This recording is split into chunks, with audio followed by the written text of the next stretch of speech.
এখনই সান next app download করে আপনাদের প্রিয় সিরিয়াল নয়নতারার সম্পূর্ণ এপিসোড দেখুন একেবারে ফ্রিতে, যেখানে খুশি যখন খুশি। অফারটি শুধুমাত্র ভারত ও বাংলাদেশের দর্শকদের জন্য প্রযোজ্য। যেটা ন্যায্য সেটা একদিন না একদিন মাথাচাড়া দেয়। কোনটা ন্যায় কোনটা অন্যায় সেই বিষয়ে মধুজা আজ পর্যন্ত কোনো প্রশ্ন করেনি। আজকে যখন প্রশ্ন করছে তার মানে এটাই যে ও কারণ সেখানে বুলি আওড়াচ্ছে। প্রশ্নটা কে শেখাচ্ছে সেটা নিয়ে নয়, বাস্তব এটাই যে মধুজার একটা কথাও কিন্তু মিথ্যে নয়, আর মধুজা কথাগুলো বলে কোনো ভুল করে না। মধুজার একটাই ভুল, যার সামনে দাঁড়ানোর সৎ সাহস নেই তার কথা শুনে সেই কথাগুলো আমাকে বলতে আসা। আসলে ওই মানুষটার আমার সামনে দাঁড়িয়ে কথাগুলো বলার যোগ্যতাই নেই। জামাইবাবু, আপনাকে তো সবাই শিক্ষিত আর সজ্জন বলেই চেনে, তাই না? তাই একদম সম্মান দিয়ে কথা বলবেন। তুমি এত রিয়াক্ট করছো কেন? আমি তো তোমাকে কিছু বলিনি। তুমি মধুজাকে এইসব কথা শিখিয়েছো, তাই না? হ্যাঁ হ্যাঁ, আমি শিখিয়েছি।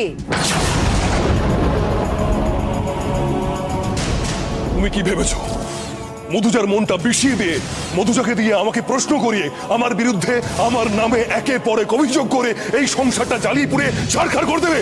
আমি বুঝতে পেরেছি কাবেরী, এই সংসারটাকে শেষ করার জন্য তুমি উঠে পড়ে লেগেছো। এই মুহূর্তে এই বাড়ি থেকে তুমি বেরিয়ে যাবে। Get out. আজ আপনার বউকে দিয়ে আপনাকে কয়েকটা সত্যি প্রশ্ন করিয়েছি বলে আপনি আমাকে ভয় পেয়ে চলে যেতে বলছেন? শুনুন জামাইবাবু, আমি না এখানে যেচে আসিনি।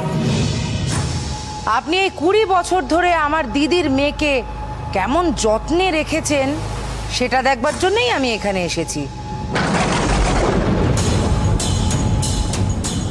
আর এসে সবকিছু দেখার পর যেটা বুঝলাম যে আমি ওকে একা ফেলে এখান থেকে কিছুতেই যেতে পারবো না।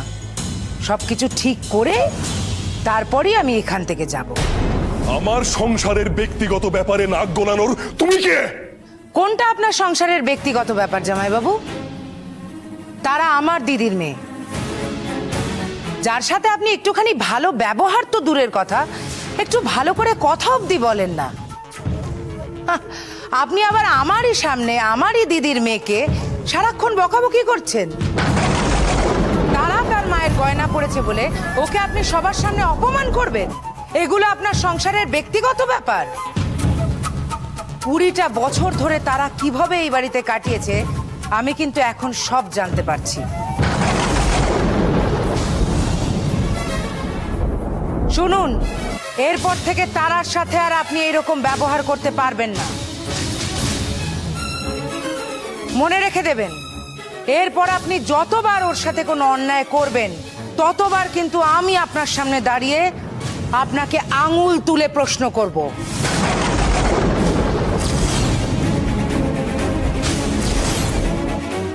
দিদি, তুমি কেন এমন কথা বলছো বলো তো? দেখো দিদি, আমরা তো এই সংসারে সবাই একসাথেই থাকি, তার মধ্যে তুমি করে আমাদের সংসারটাকে আর আলাদা করো না, আমাদের মধ্যেকার সমস্যাটাকে আর বড় করো না দিদি। বৌমা, এই সব কিছুর জন্য কিন্তু তুমি দায়ী। ওকে এখানে আনাটা তোমার একদম উচিত হয়নি। ওর মা মারা গেছে বলে ও একা হয়ে যাবে এই দরদ দেখিয়েছিলে না? এবার দেখো আমাদের সংসারে এসে কিরকম সমস্যাগুলো তৈরি করছে। শুনুন, আমি কোনো সমস্যা বাড়াতে এখানে আসিনি, হ্যাঁ, বরং 20 বছর ধরে যে সমস্যাগুলো দেখেও আপনারা নিশ্চিন্তে চোখ ফিরিয়েছিলেন সেগুলোকে ঠিক করতে এখানে এসেছি। দেখো, কোনটা কিভাবে ঠিক করতে হবে সেটা তোমার থেকে আমরা অনেক ভালো জানি। তোমার এ ব্যাপারে কথা না বললেও চলবে। বাবা, চমৎকার। মানে আপনারা নিজেরাও সমস্যার সমাধান করবেন না, আর আমি যদি সমস্যার সমাধান করতে যাই তখন আপনারা আমাকে বারণ করবেন। আচ্ছা, আপনার কাছে আমার একটা প্রশ্ন আছে। হ্যাঁ, এই যে 20 বছর ধরে আপনি পারতেন না আমার দিদির মেয়ের সমস্যাগুলোকে সমাধান করতে? পারতেন, কিন্তু করেননি। আপনি শুধু দাঁড়িয়ে দাঁড়িয়ে মজা দেখছিলেন, অথচ আপনি নাকি এবারের মাথা। হ্যাঁ দেখ আদি, আজ তোর আর তারার মধ্যে যে সমস্যা আমরা বিশ্বাস রাখি সেটা একদিন ঠিক হয়ে যাবে, নিশ্চয়ই ঠিক হয়ে যাবে। তুই দেখেছিস সেটা নিয়ে ও আমাদেরকে কাঠগড়ায় দাঁড় করাচ্ছে, আমাদের কত প্রশ্ন করছে। দেখুন, প্রশ্নটা তো আমি আপনাকে করেছি, তাই আমাকে উত্তরটা না দিয়ে আপনি আপনার ছেলের সাথে কথা বলছেন কেন? আমি তোমার সঙ্গে কথা বলতে চাই না। এই বাড়িতে দুদিন এসে থাকতে না থাকতেই আমার ছেলে আর বৌমার মধ্যে ঝগড়া বাঁধিয়ে দিলে। ও, বৌমা বৌমা বলে আদিক খেতে হচ্ছে, হ্যাঁ? আর আমার দিদির মেয়ে যে আপনারও তো নাতনি, তাকে নিয়ে আপনার কোনো চিন্তা নেই, তাই না? না, নেই। দিদির মেয়ের জন্য তোমার খুব চিন্তা, তাই না? কতদিন এসছো? ওর জন্মের সময় এসে দাঁড়িয়েছিলে, ওর মুখে ভাতে এসে দাঁড়িয়েছিলে। এই 20 বছরে আমার দিদি ভাইয়ের একটা খোঁজ খবর তোমরা নিয়েছো?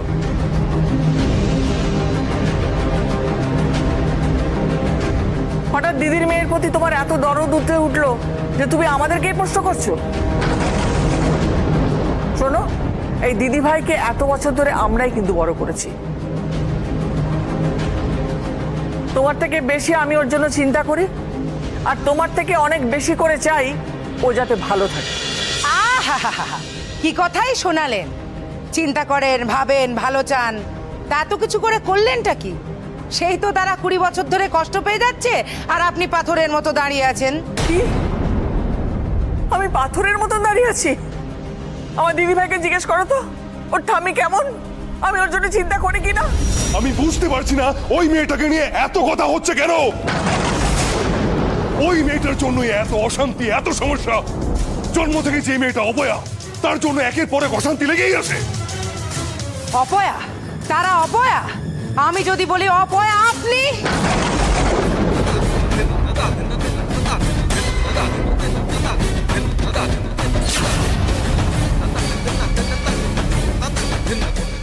আপনি অপয়া বলেই আপনাকে বিয়ে করার পরে আমার দিদিকে মরতে হয়েছে। আপনাকে জামাই বলে মেনে নেওয়ার পরে আমার মা মারা গেছে। তাই অপয়া তারা নয়, অপয়া আপনি।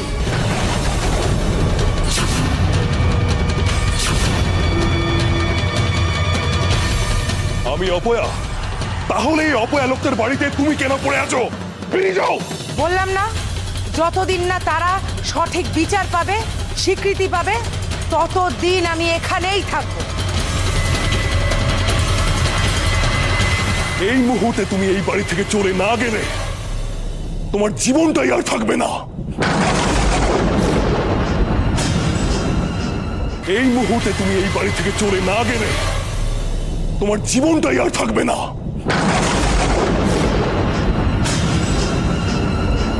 আদি, আদি, এ কি করছো তুমি?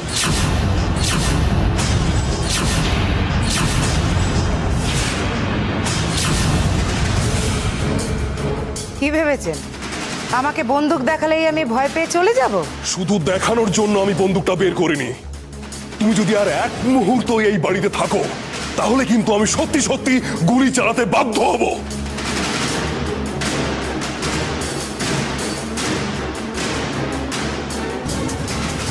যাব না। সাহস থাকলে চালান গুলি। আমার ধৈর্যের পরীক্ষা নিও না কাবেরী। আমি এখনো বলছি এই বাড়ি থেকে এখনই চলে যাও। আর আমিও বলছি, আপনার ক্ষমতা থাকলে আপনি গুলি চালান। বেশ, তাহলে মরো।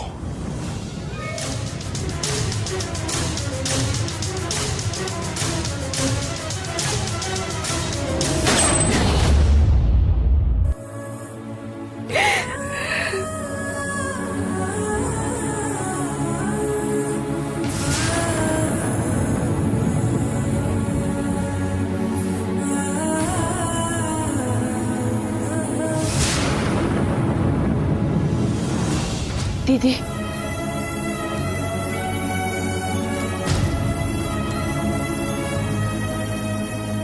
তুমি জামাইবাবুর সাথে তারার ব্যাপারটা নিয়ে কথা বলেছো? বলেছে দিদি। শুনে কি বললেন? ওই 20 বছর ধরে যা বলে আসছে, কথাটা তুলতেই আমার মুখটা বন্ধ করে দিল। আসলে কি জানো তো দিদি, তুমি যদি টানা কোনো কাজ 10 দিন করো না, সেই কাজটা করা তোমার অভ্যেস হয়ে যাবে। আর একবার অভ্যেস হয়ে গেলে সেটা পাল্টানো যায় না। আর এ তো 20 বছরের অভ্যেস, 20 বছরের বিশ্বাস। এত সহজে আমি কি করে পাল্টাবো বলো তো? দিদি, তুমি দয়া করে আমাকে কটা দিন সময় দাও, আমি ওদের বাবা আর মেয়ে ঠিক মিল করিয়ে দেব। তুমি শুধু একটু ধৈর্য ধরো দিদি। আমি পারবো না, আমি তারার মা। তোমার মতো পরে কখনো হয়ে যাবে বলে আমি বসে থাকতে পারবো না। অনেক হয়েছে, আর নয়।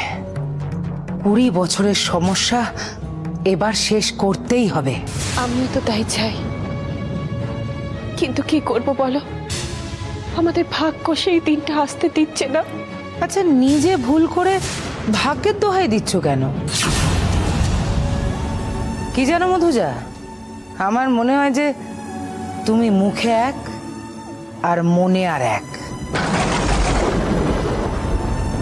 মনে মনে তুমিও চাইছো না যে জামাইবাবু তারাকে নিজের মেয়ে বলে মেনে নিক।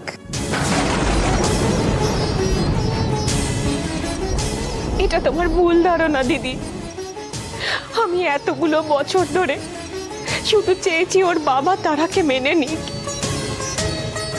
আমি এতগুলো বছর ধরে ঠাকুরের কাছে শুধু তাই প্রার্থনা করে এসেছি, বিশ্বাস করো। শুধু ঠাকুরের কাছে প্রার্থনা করে কি হবে? জামাইবাবু যে বছরের পর বছর ধরে ভুলটা করে যাচ্ছে, সেটা তাকে চোখে আঙুল দিয়ে দেখিয়ে দাও। প্রশ্ন করো যে জামাইবাবু কেন এটা করে যাচ্ছে। বারবার তাকে প্রশ্ন করে তাকে কাঠগোড়ায় দাঁড় করাও। তোমার জামাইবাবুর মুখের উপর কথা বলার অভ্যেস আমার নেই দিদি। এতগুলো বছর ও যা বলেছে আমি তাই শুনে আছি। তুমি কিভাবে আছো সেটা জানার কোনো আগ্রহ আমার নেই। বেশ, তারার অধিকার আমি আদায় করব। দাঁড়াও দিদি, এখন তোমার জামাইবাবুর সঙ্গে তুমি যদি মুখোমুখি কথা বলতে চাও তাহলে ঝামেলা হবে, অনেক অশান্তি হবে দিদি। ওসব কিছুর আমি পরোয়া করি না। আমার মনে যদি কোনো প্রশ্ন আসে, সেটার উত্তর না নিয়ে আমি ছাড়ি না।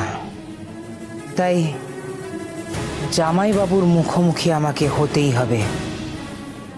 আমি আমার মেয়ের অধিকার আদায় করবই। দিদি দিদি, আমার কথাটা শোনো। জামাইবাবুর সঙ্গে কথা বলতে যাওয়ার আগে তুমি দয়া করে আমার কথাটা শোনো দিদি। আচ্ছা বেশ, কি বলবে বলো। দিদি, কাল আমি একটা ভয়ঙ্কর স্বপ্ন দেখেছি। স্বপ্ন?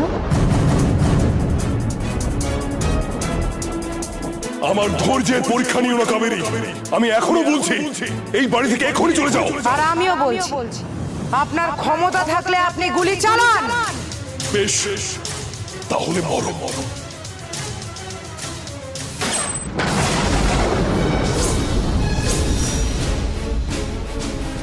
কি জানো দিদি, তুমি যদি কোনো সমস্যার সমাধান করতে গিয়ে কারোর মুখোমুখি দাঁড়িয়ে প্রশ্ন করা শুরু করো,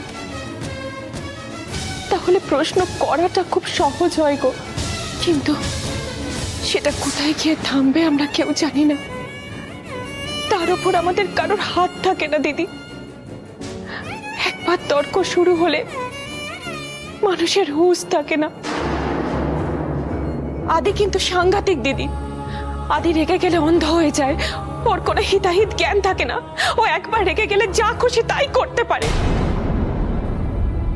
তাই তোমাকে আমি বলছি দিদি, কাল ভোরের স্বপ্নটা নিয়ে আমি এত ভয় পাচ্ছি। দিদি দয়া করে তুমি আদির কাছে কোনো কথা বলতে চেও না।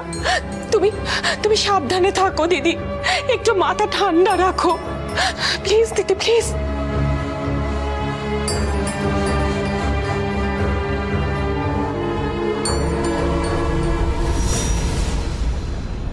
বারে, কোথায় আমি মধুজা আর আদির মধ্যে ঝগড়া বাঁধিয়ে দিয়ে তারার ব্যাপারটার একটা নিষ্পত্তি হোক চাইছিলাম।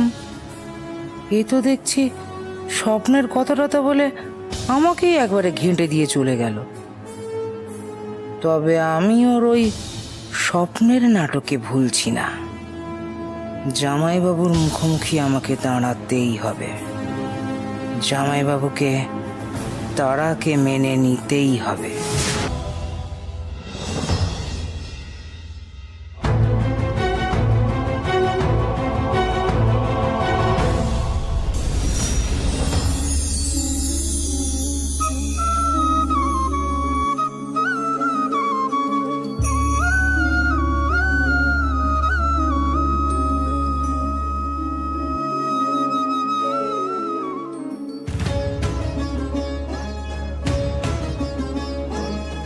এটাতে আমি তোর ছবিটাও দিয়ে দিয়েছি। আমি তো তোমাকে বলেইছিলাম আদি, কাবেরী দিদির সামনে তারার প্রতি অত ঘৃণা না দেখাতে, ওকে অমন করে বকাবকি না করতে। বলিনি তোমাকে আমি? বলো, তুমি তো আমার কোনো কথা শোনোই না। সবার সামনে ওকে অমনভাবে বকাবকি করলে কাবেরী দিদি কিন্তু খুব কষ্ট পেয়েছে।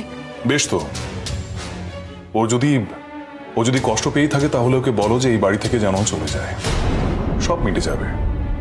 আর ওর জন্য আমি আমার আবেগকে তো আর কন্ট্রোল করতে পারবো না।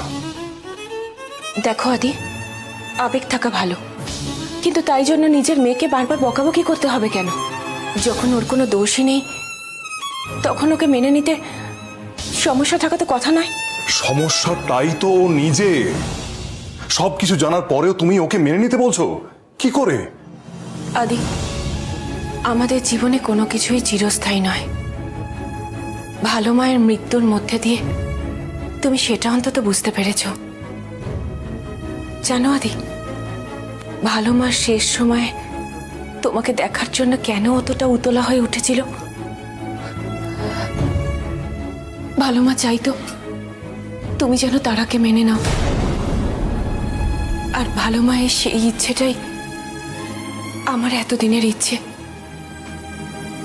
ভালো মা মনের ইচ্ছেটা নিয়েই চলে গেলেন। অনেক তো হলো আদি, এবার তুমি তারাকে মেনে নাও না। 20টা বছর ধরে আমি মনের মধ্যে যে কষ্টটা চেপে রেখেছি, এবার সেই কষ্টটার থেকে মুক্তি পেয়ে আমি শান্তি চাই আদি। আর আমার ধারণা তারাকে তুমি একবার মেনে নিলে ভালো মাও শান্তি পাবে, খুব শান্তি পাবে। তোমাদের সুখ শান্তির দায়িত্ব আমার। আমি আছি তার জন্য, সেটার জন্য ওকে মেনে নেওয়ার কোনো প্রয়োজন নেই। একটা পাথরে বারবার পা দিতে দিতে পাথরটাও নড়ে যায়, কিন্তু এই 20 বছরে তোমার মনটা একটুও পাল্টালো না আদি। ভুল। সমুদ্রের ঢেউ এসে 1000বার পাথরে আঘাত করলেও পাথর কিন্তু জায়গা পাল্টায় না। ওর ক্ষেত্রে আমার মনটাও তাই। কিরে, কেমন লাগলো? মনে হচ্ছে দিদা আর মা আমার সাথেই আছে। এখন যে খুশিটা তোর মধ্যে দেখতে পাচ্ছি, সেই খুশিটা যেন সারাটা জীবন থাকে। আর এটাই আমার দায়িত্ব। থ্যাংক ইউ মাসিমণি। আবার মাসিমণি বলে? না মানে মুখ ফসকে বেরিয়ে গেছে। হ্যাঁ, সে না হয় এখন তোর মুখ ফসকে বেরিয়ে গেছে, কিন্তু আমাদের এই বংশের চেনটা কিন্তু এখন তোর হাতে চলে এসছে। তাই এরপর থেকে যেন আর এমনটা না হয়। ঠিক আছে মা, খুব খুশি হলাম। আমি তোমাকে আবারও বলছি, ওই মেয়েটার ব্যাপারে আমার মন কোনোদিনও চেঞ্জ হবে না। এটা তুমি ঠিক বলছো না আদি। নিজের মেয়ের ব্যাপারে বাবার মন চেঞ্জ হবে না, এটা কখনো হতে পারে না। তুমি বরং ইচ্ছে করে নিজের মনের বিরুদ্ধে গিয়ে নিজের মনটাকে চেঞ্জ হতে দিচ্ছ না। বুঝাব, এইসব মন গড়া কথা বলে আর কোনো লাভ নেই। আমি কোনো মন গড়া কথা বলছি না আদি, বরং যেটা নিজের চোখে দেখেছি সেটাই বলছি। কি দেখলে তুমি?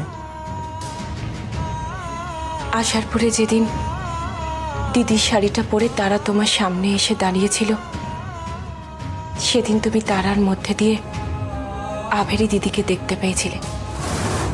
আমার চোখ কিন্তু এড়ায়নি সেটা। সেদিন আদি তোমার অজান্তেই তোমার চোখে মেয়ের প্রতি স্নেহ ধরা পড়েছিল। তাই বলছি আদি, তোমার মনটা না তারাকে মেনে নেওয়ার জন্য রেডিই আছে, কিন্তু ওই যে ধন্য তোমার জেদ সেটা হতে দিচ্ছে না। প্লিজ আদি, তোমার মন থেকে তোমার জেদটা সরিয়ে একবার দেখো না, দেখবে তারাকে মেনে নিতে তোমার কোথাও আটকাবে না। আমাকে যদি আমার জেদ ইগো ত্যাগই করতে হয় তাহলে আমার মরে যাওয়া অনেক ভালো।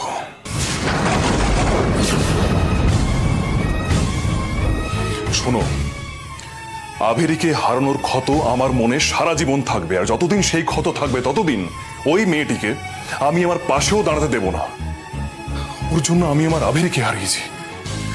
আদি, তোমার না এই ধারণাটাই ভুল, আর এই ভুল ধারণাটাকে পাল্টানোর জন্য সময় তোমাকে বারবার এরকম পরিস্থিতির মধ্যে দাঁড় করাচ্ছে। সেদিন আসার পরে তুমি মৃত্যুর মুখ থেকে ফিরে এসেছিলে শুধুমাত্র তারার জন্য। তারাই তোমাকে ওই মৃত্যুর মুখ থেকে বাঁচিয়েছিল। যে মেয়েটাকে তুমি পাশে দাঁড়াতে দাও না তোমার, সেই মেয়েটাই তোমাকে মৃত্যুর মুখ থেকে বাঁচিয়ে এনেছিল। তুমি যতবার যেভাবে হোক আমাকে বোঝানোর চেষ্টা করো, আমি কিন্তু বিশ্বাসই করব না যে ওই মেয়েটা আমাকে বাঁচিয়েছে। আমাকে বাঁচিয়েছে আভেরি। বাহ বাবা, তোমাকে বাঁচানোর কারণ তারা নয়, অথচ দিদির মৃত্যুর কারণ তারা। আদি, তুমি যতই অস্বীকার করো, বাস্তব এটাই, সেদিন মৃত্যুর মুখ থেকে তারা তোমাকে ফিরিয়ে নিয়ে এসেছিল। হ্যাঁ, তুমি এখন স্বীকার করতে চাইছো না কারণ তোমার জেদটাই তোমার কাছে সব থেকে বড়। তাই তুমি জোর করে তারার দিক থেকে মুখ ফিরিয়ে রেখেছো। কিন্তু তারা তোমার মেয়ে হয়ে ওঠার জন্য কবে থেকে অপেক্ষা করে বসে আছে বলো তো? মধুজা,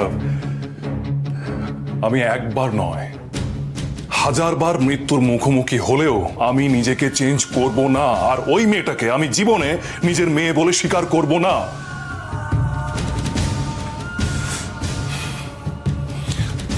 কিছুতেই না।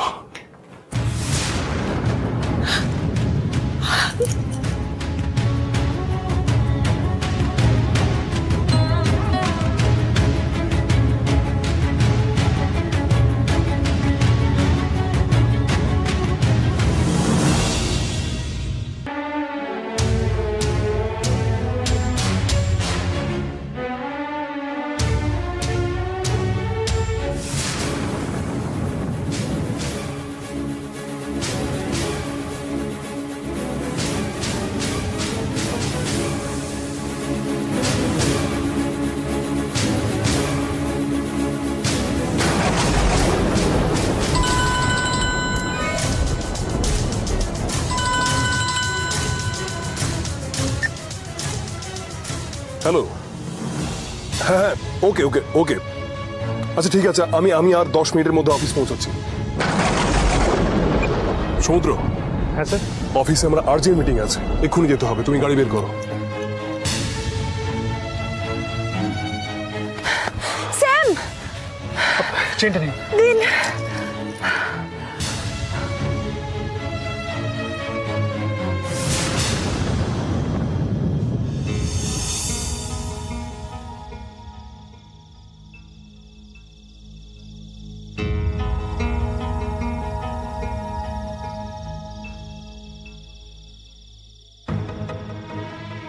স্যার, আপনি এখানে একা দাঁড়িয়ে আছেন, ঘুম আসছে না? না, 20 বছর ধরে যে বোঝাটাকে আমি বয়ে বেড়াচ্ছি, ভেবেছিলাম সেটাকে আমি নামাতে পারবো, কিন্তু না, উল্টে কাবেরী ঘাড়ে এসে চেপে বসলো। তুমি বলতে পারো এরপর আমি শান্তিতে ঘুমাবো কি করে? আমার প্রত্যেকটা রাত এভাবেই কাটবে। বড্ড ভুল হয়ে গেছে সমুদ্র। কে কি ভাববে সেটা ভেবে ওই মেয়েটাকে আবার এই বাড়িতে নিয়ে এলাম। ভুল সিদ্ধান্ত। ওকে যদি ওই গ্রামে রেখে আসতাম তাহলে কাবেরী এখানে আসতো না। তোমার কথা শুনে ওকে এখানে নিয়ে আসাটাই ভুল হয়েছে। স্যার আপনি আপনি এত টেনশন কেন করছেন? আপনি রিল্যাক্স করুন। রিল্যাক্স? সমুদ্র, ওরা যতদিন এখানে থাকবে আমার শান্তি নেই।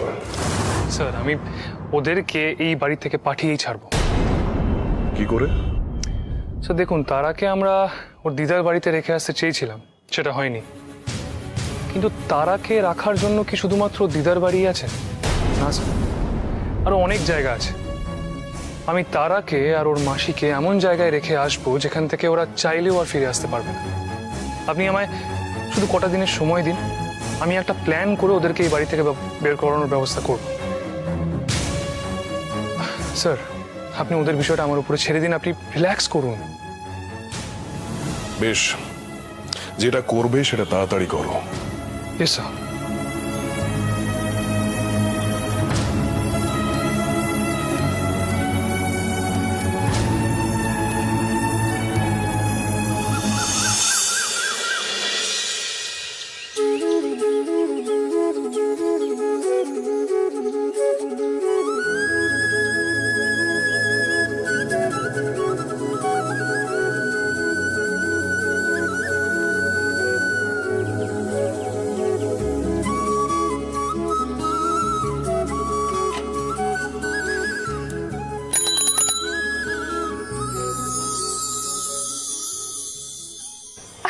মায়ের সাইকেল?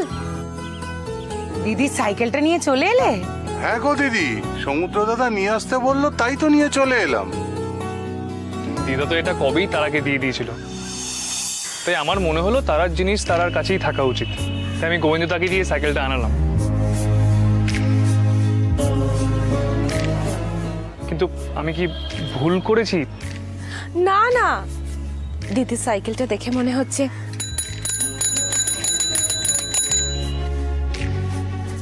দিদি বুঝি বাড়ি ফিরে এসেছে।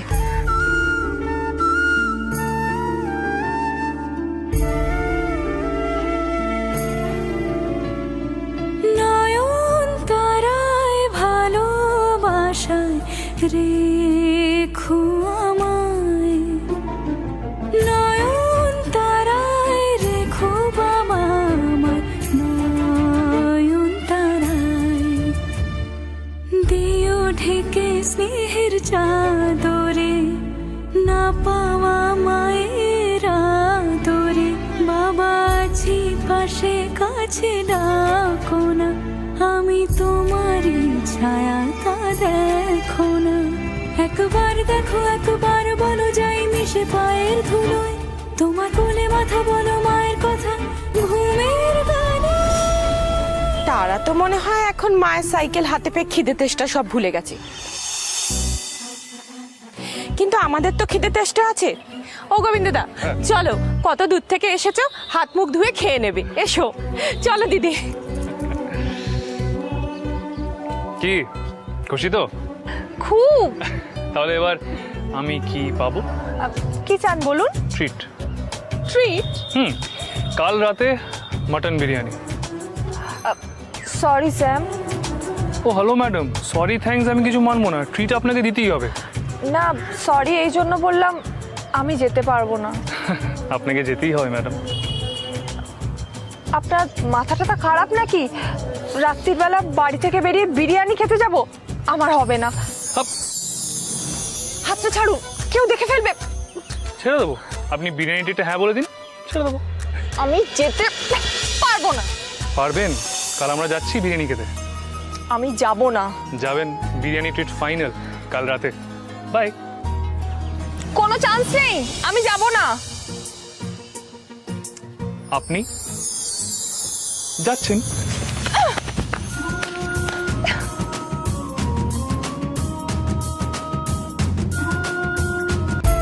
এখনই সান নেক্সট অ্যাপ ডাউনলোড করে আপনাদের প্রিয় সিরিয়াল নয়নতারার সম্পূর্ণ এপিসোড দেখুন একেবারে ফ্রিতে। যেখানে খুশি, যখন খুশি।